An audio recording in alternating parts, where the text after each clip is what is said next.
जिन लोगों को बहुत जल्दी भाव आ जाता है, ध्यान से सुनिएगा,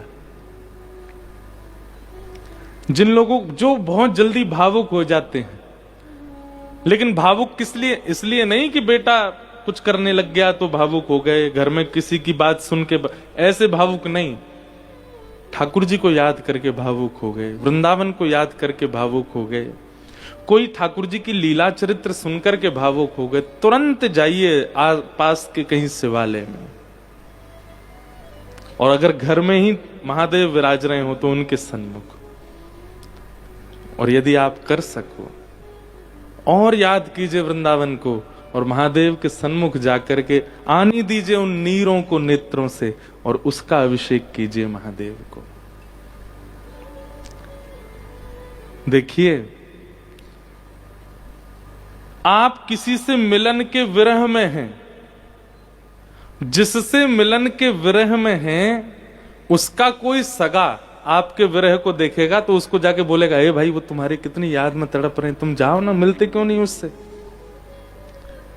महादेव को यदि आपके विरह का एक अश्रु बिंदु भी अर्पित हुआ तो महादेव जाएंगे ठाकुर जी के पास, बोले पूरे दिन बैठे रहो, बंसी बजाओ हैं, कछुत करो धरो ना, देखो दिल्ली में वो कितनो रो रहो तुम्हारी याद में, चलो वाकु दर्शन दो अपने कभी।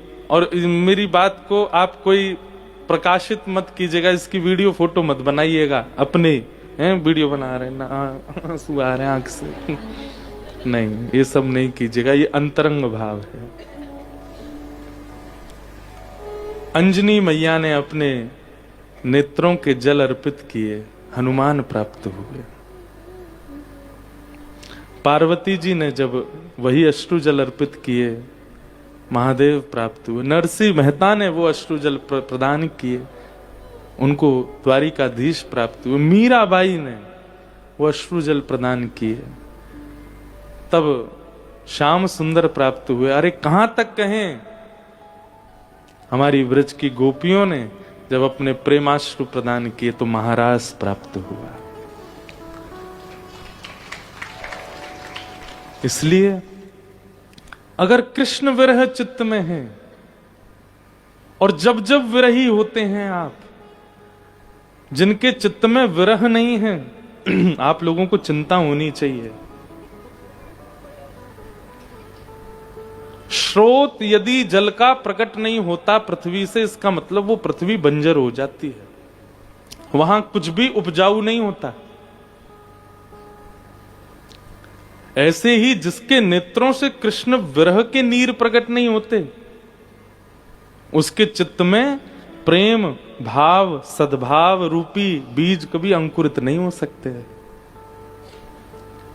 इसलिए कभी कभी कृष्ण विरह होना आवश्यक है। महादेव भीगे क्यों रहते हैं? भीगे देव वो इसी में, वो कृष्ण विरह में ही भीगे रहते हैं।